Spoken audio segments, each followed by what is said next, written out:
What's up guys, this is the Vault Within here, and I'm going to show you guys basically my build of my Nightblade class in Elder Scrolls Online.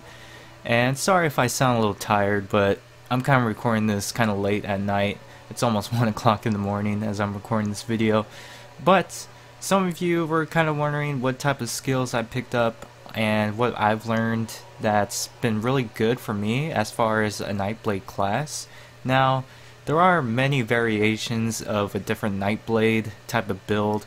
I mean, you got like your DPS, your all like bladesman Nightblade class, one that relies, just all on stamina and stuff, or one that kind of just relies on, solo, situations, PvE most of the time, not really PvP focused. I mean, I've never really played any PvP yet, so I don't really have a build that I tested that is pretty efficient for that. But this is pretty much what I use for PvE situations and, obviously dungeons and stuff. So I'm going to show you the skills that I've, came across that I thought were pretty good.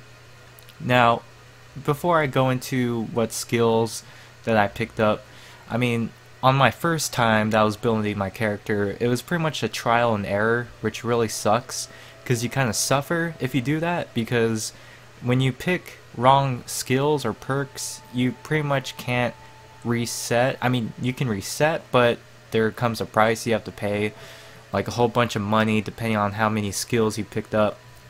So you really want to do your research before you pick up certain perks. I really suggest if there are any skills that you're not so sure of, and which skills that you're not really quite sure what morph you should get, because there's always two morph variations of each skill. So I would do research and kind of look at what would be best fitted for your character. So I would kind of do that before you just say, oh, I want this one, and just pick it up, because that's pretty much what happened to me.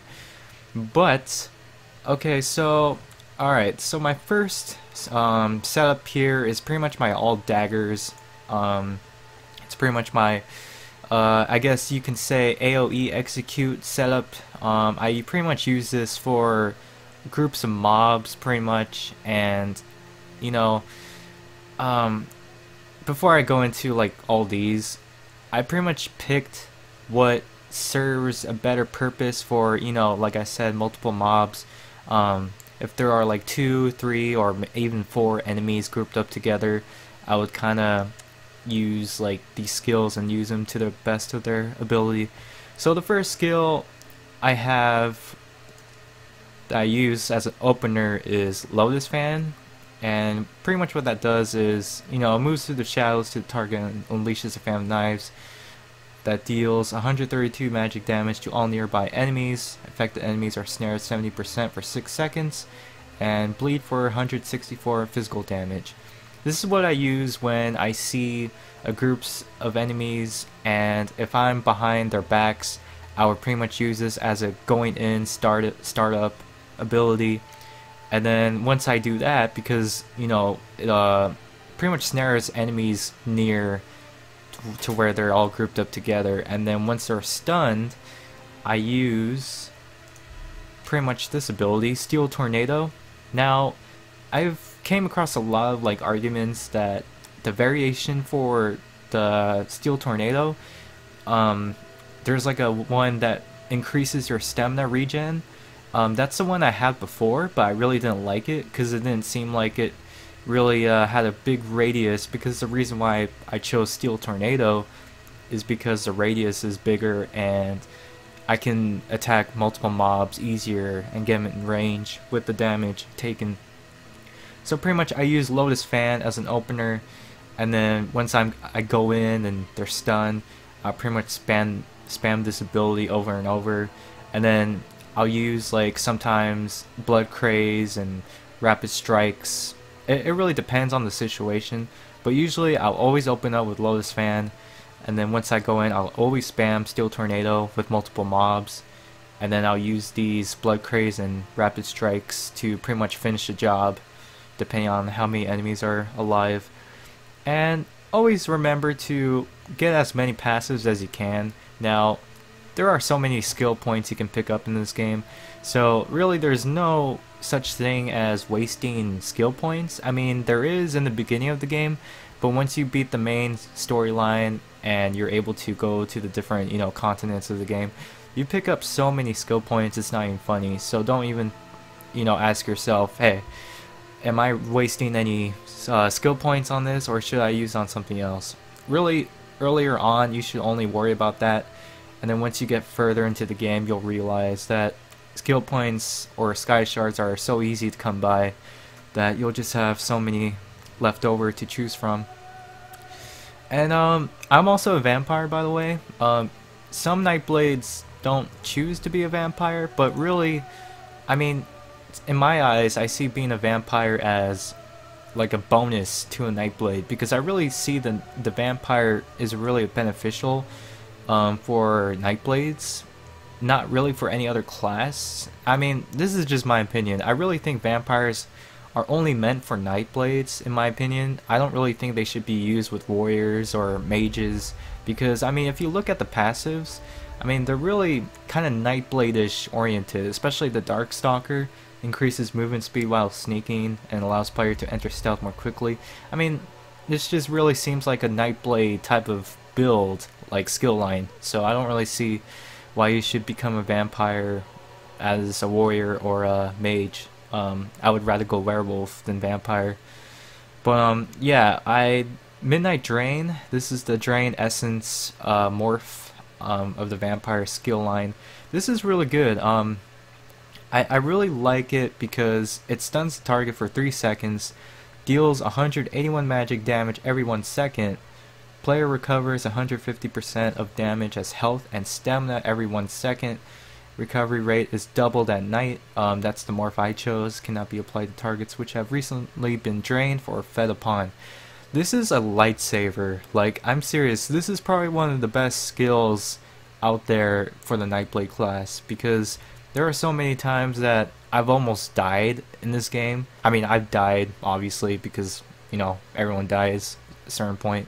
But there's just so many times when I would have a little slither of health, and I would just spam this ability, and it just recovers health and stamina by so much that it can really save your life. It's really good when you're in dungeon situations where you're facing bosses that release, small enemies, multiple enemies. And you can pretty much just use those enemies that the bosses will unleash on you, and pretty much use those as a free health regen, targets. So it's really good. And also, since it regens stamina, when you spam Steel Tornado over and over, and all these other abilities utilized all together, you'll find that your stamina is going to be wasted really quickly, and Midnight Drain just kind of regenerates all that and pretty much lets you rinse repeat. It's really good. Obviously, there's some skills, all these passives you want to take in the vampire tree. I don't see why you wouldn't. And then yeah, so that's pretty much oh yeah, forgot. For my ultimate, I pretty much have Soul Harvest. This is the Deathstroke morph.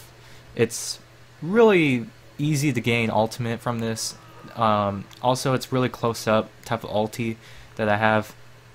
Also, it pretty much it deals a 419 magic damage, and while reducing healing received by 50%, damage increases at players. Ultimate charge increases up to 275%. Passively increases ultimate recharge from successful kills while slotted. So pretty much I can regen ultimate cost off of this from just killing enemies. So if I was in the killing streak, this thing can just, I can use this so many times, it's not even funny. And for the amount of damage it does, for how much it costs for an ultimate, it's pretty damn good, especially when you use it as a sneak attack opener. So I use Soul Harvest because obviously this type of setup I have is more of like in your face, close up, stabby get up that I have. So I find that Soul Harvest is pretty good for that. Alright, so for my second setup, this is pretty much my survival kit slash, I guess you can say it's a DPS kind of thing, but I use this more for 1v1, like if I'm fighting a boss, like one-on-one boss or something, I'll pretty much use this. I mean, really I can use this for any situation, but I find this build really effective against, you know, one-on-one enemy situations, because it's pretty much relied on survival more than anything, and it's kind of like a, you know, keep away type of build. So what I have is, I have Swallow Soul, which deals 296 damage and heals player for 25% of the damage inflicted every 2 seconds for 10 seconds. Player also receives 10% more healing from all sources while ability is slotted. Down here, you kind of want to take, you know, some of these passives. I have Catalyst maxed, I have Soul Siphoner max. That is a must if you're wanting to use the Swallow Soul. Now you can actually substitute Swallow Soul with the Midnight Drain, but the only problem with Midnight Drain is that it doesn't work on big mobs. So the reason why I use the Siphoning, the Swallow Soul one, is because I can use it on anything, and it's a ranged type healing attack, as the Vampire Drain is more up close. So I mean, I've kind of messed around with it, and most of the time the life essence from the vampire thing is always going to be good, but for situations where I'm fighting a boss that doesn't allow me to use this ability on it or the enemy, I'm going to have to resolve to the Swallow Soul, because I can't use the vampire the Drain Essence spell from the vampire skill line, because it doesn't affect the big guys, I guess you can say. So yeah, I would really you know, I mean, like I said, you want to take as many passive abilities as you can, because I mean, skill points are just so easy to come by, it's not even funny. And for the second ability I have is Crippling Grasp. This, compared with Magnum Shot, makes it so easy for, you know, 1v1, like, you know, one-on-one mob or enemy situations, like I said, because it siphons movement speed from target and gives it to player while dealing 440 magic damage over 8 seconds. On impact, deals 100 damage and immobilizes target for 1.5 seconds. So it quickly stops them from doing anything for almost 2 seconds, and it makes them move very slow.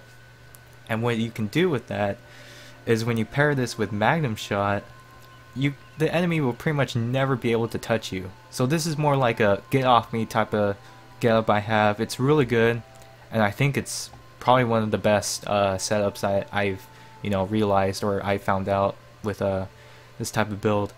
So I would really get the Crippling Grass morph from this ability. I forgot what the main ability was, but get this one, because the other one, I believe, makes your enemy's attacks like 15 or 17% slower, which can be beneficial, but I mean, the whole point of this class is to pretty much not get enemies to engage, like be able to get up close to you, so that's why I chose this morph.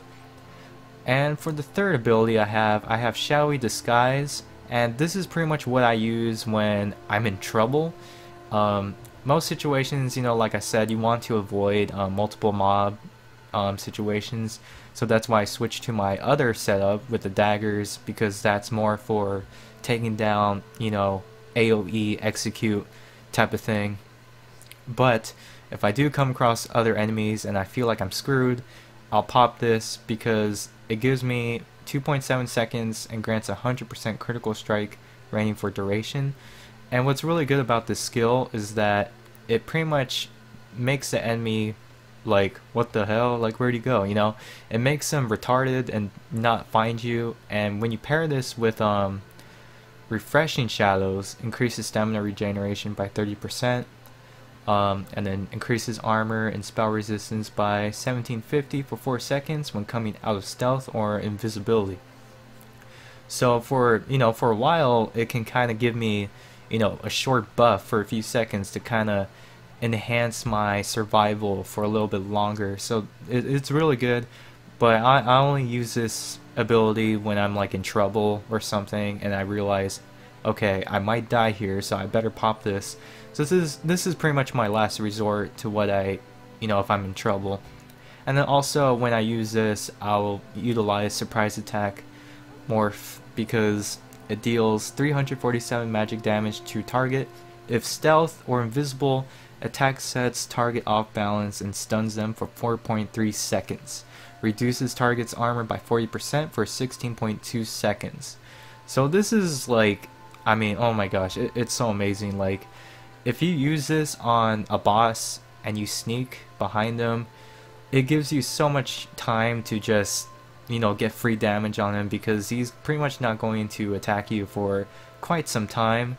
And then when there's certain abilities that, that accompany each other from each class. So like, if I can find it, oh yeah, okay, yeah, Dark Veil increases duration of shadow abilities by 8%. This isn't maxed out yet. I'm still working on it. I still need 5 more levels, but if I get this maxed out, this pretty much increases my duration for my shadow abilities, which makes it even more, better because it's really amazing. So take all your passives as you can, like I said. So yeah, oh yeah, the last ability I have is Magnum Shot, as I mentioned earlier, and this is what makes this class amazing, is that it deals 218 physical damage to target, knocks them back 6 meters, and disorients them for 5 seconds, and then it knocks yourself back 6 meters. So technically, it gives you a 12-meter gap when you use this, depending, if you have enough room when you're using this. But this can actually work when you're against a wall. I've done this so many times with so many bosses, or mini bosses and quests, that they're in like a little room, and obviously there's not a lot of room to utilize this ability. But if your back is against the wall, you could pretty much just spam this, and then back and forth you can use the crippling grasp, and just make sure I don't know, like, I would show this in a gameplay to kind of show you what I'm talking about, but I don't know, I'll probably do that in another video. But I mean, I guess you can kind of get the idea of what I'm talking about, because when your back is against the wall, you can just, keep using the crippling grasps, rotate, use the Magnum Shot, and then every time it gets close to you, use this Magnum Shot, and then that's when you use the crippling grasp to slow him down, stop him for a second, and it deals damage as well, and you're also going to be dealing damage with your bow. So you're like, oh my gosh, I can't even get to where, like, this build I find is really good for PvE situations. I've not tested this in PvP, so some of you guys are probably thinking this build is terrible for PvP, but like I said, I've never done PvP yet. I'm still, playing the game by myself right now, trying to, get as far as I can, and then when I feel like I'm ready for PvP, I'll try it out and, mess around with all these skills and abilities and see what works for me. And then last but not least, for the ultimate, I have Claudine Swarm, and this is also amazing. I mean, a lot of my abilities I choose are really good because they all accompany each other in a way, and depending if you know how to use them and kind of rotate, like I guess you can kind of say a method of killing certain things, you can really do work. The Claudine Swarm, summon a swarm of bats which surround you and deal 178 magic damage to enemies every 1 second for 6 seconds, and then it grants additional invisibility every second. The more for this, the other one is the bats heal you. You gain like health, but I mean that would be good too, especially for like big public dungeons, and it's really good for like AoE, like radius, like mobs, multiple mobs, and if it gets crazy, you can use this and it will save your life. But regardless of what morph you pick, I still find both of them beneficial. I don't think there's like one morph that's not really helpful for a Nightblade, but I chose this one because the invisibility, the enemies obviously don't know where I'm at, but at the same time they're taking constant damage at the same time, so it's really good. So that's why I picked it. Invisibility, in my opinion, is always good for, you know, like, oh snap, I better turn invisible, because it really saves your life in a lot of situations. And I don't know how many times it saved my life, but it's been really like a lifesaver for me. And that's pretty much it, guys. I guess I'll kind of go in a little bit for what armor and weapons I have. In another video, I plan on making another video as far as how to get like really good armor and stuff. But this was all crafted, obviously. They're really good. I have like the vampires full vampire kiss set, and from the blood frenzy, every time I kill an opponent, it heals me 276 over 8 seconds. And oh man, this, like, I swear, this is like really good, because I don't think I've ever been in a time where I've never was able to heal. I mean, there's probably like a once in a lifetime I'll come across where I just can't, you know, gain anything but to heal with my potions. But for the most part, I mean, this whole setup I have really relies on survivability, and I guess you can use that with like any class, really, not just with the Nightblade. But I try to utilize like survivability. Like, healing is essential for me, because I mean, especially for me when I'm just soloing, I get screwed a lot because my Nightblade can't tank at all. So I find any type of self-healing I can find and just pretty much exploit the health regeneration I can gain from all these like special armor I have. Also, I have like an extra, oh yeah, arm cops of the Night Mother. I have like 2 pieces of this, because you just need 5 pieces to complete a set, and then the 2 are just from an extra 4% weapon critical. So, and then all these daggers are crafted as well. Again, I do plan on making another video as far as how to get really good items like weapons and stuff. And then have my bow. Oh yeah, and since I'm a dark elf, this is what I use. And since I maxed this out, increases spell damage with fire effects by 7%. You kind of want to use that to the best of its ability. Now, you can either have fire enchantments. I mean, you can really have fire on everything. I don't, because, I mean, I don't know, I just found these in the guild store, so that's kind of why I bought them, because they're really good. Deals 28 magic damage and restores 12 health. Again, anything that restores health or health regeneration, I'm gonna probably use, because, I mean, again, I'm just trying to find survivability for this type of build. And then flame damage, that with the flame talent and the skill of the dark elf tree, it, you know, you kind of want to use that to the best of its ability. So you kind of just want to use some sort of fire enchantment weapon. It doesn't have to be on all of them, but just use one type of getup and use it with the flame damage, because that's where the flame talent really shines, and get the max I guess damage output you can get. And then I want to cover one last thing. Depending on how you start out in this game, I mean, I really didn't pay attention to like what attributes I really picked up. Now, when you're playing the Nightblades usually focus more on stamina than anything. So, I mean, my stamina is my second most, you know, output I have. Health is my less, so, or my least I should say, so that's why I have the freaking health regeneration and all that kind of stuff, because my health isn't the greatest. But Nightblades really benefit from stamina the most. I would really suggest getting that above anything else. I don't, because again, I wasn't really paying attention to how I built my character from the start, but really I haven't really, you know, regretted it, because again, I mean, this build's just been so good for me lately, and I think it'll be much better once I upgrade certain stuff in my type of build I have. Weapon critical is 41% with the bow, and then weapon critical is 42% with my daggers. And then for the Oh yeah, the stone. Now, I've had a lot of confusion which one's better, the Shadow Stone or the Thief Stone. I've done some research, and a lot of people say that the Shadow Stone is not as good as the Thief Stone.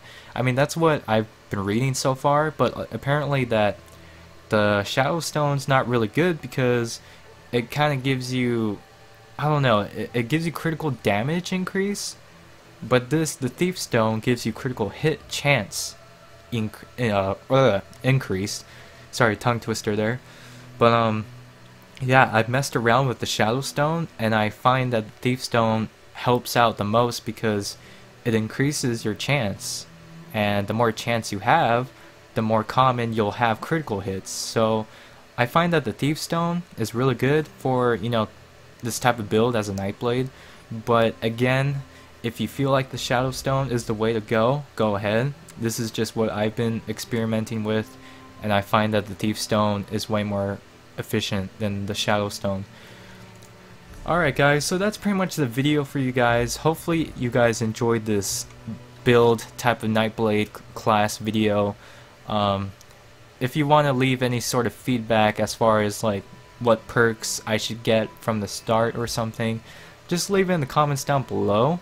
And again, if this guide kind of gave you an idea on what to do or what skills to pick up for a Nightblade, leave a like on this video if it helped, and favorite this video if you want to come back and, you know, rewatch it, see if you missed anything and such. Again, I am planning on making another video again with like how to get certain items and stuff. That would be the next video, and I think I will make big announcements after that video because they're really important, and I really gotta tell you guys because this week is going to be crazy. So yeah guys, that's the video for you guys, and this is the Vault Within here, and I'll see you guys later.